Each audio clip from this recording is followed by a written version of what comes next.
Shalom Youthcomers, bagaimana kabar kalian hari ini? Kita berjumpa lagi dalam Youth Corner edisi Senin 15 November 2021. Mari kita siapkan hati kita untuk kita mendengar dan merenungkan firman Tuhan hari ini. Judul firman Tuhan hari ini adalah dangkal.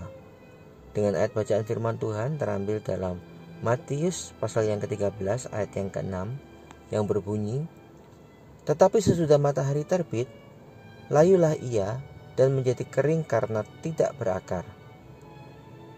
Saya ingat ketika saya duduk di bangku sekolah, bahwa tumbuhan hijau melakukan proses fotosintesis untuk bisa hidup.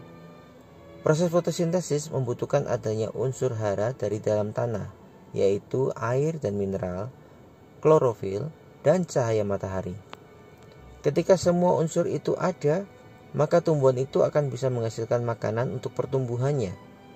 Jika saja salah satu unsur tidak ada, maka proses pembuatan makanan tidak akan dapat berjalan dan tumbuhan itu akan mati.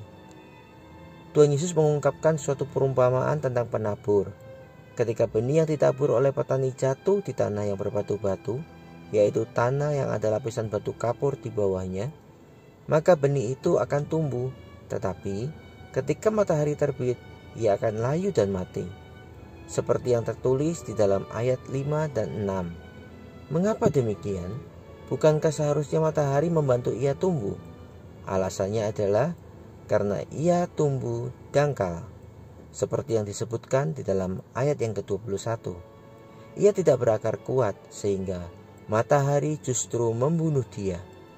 Artinya, seseorang yang memiliki hati seperti tanah yang berbatu-batu akan cenderung putus asa ketika menghadapi masalah dalam hidupnya.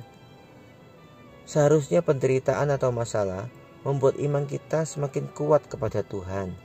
Seperti yang dikatakan di dalam surat Yakobus pasal yang pertama ayat 2 dan 3. Namun seringkali masalah justru membuat kita layu dan mati.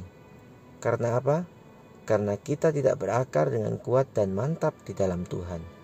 Meskipun kita sudah mengenal Tuhan untuk waktu yang cukup lama, bahkan melayani Tuhan, tidak menjadi jaminan bahwa iman kita kuat. Kita mendengar firman Tuhan hanya untuk kesenangan kita saja. Kita tidak mau dikoreksi oleh firman Tuhan. Itulah ciri-ciri orang yang memiliki hati seperti tanah yang berbatu-batu. Orang seperti ini tidak akan menghasilkan buah apa-apa di dalam hidupnya. Youthcomer, milikilah hati yang gembur agar iman kita dapat berakar dalam dan hidup rohani kita tumbuh bahkan berbuah untuk memuliakan Tuhan. Amin. Kita sudah mendengarkan firman Tuhan hari ini. Semoga firman Tuhan hari ini dapat menjadi berkat bagi kita semua. Sampai jumpa dalam Youth Corner berikutnya. Tuhan Yesus memberkati.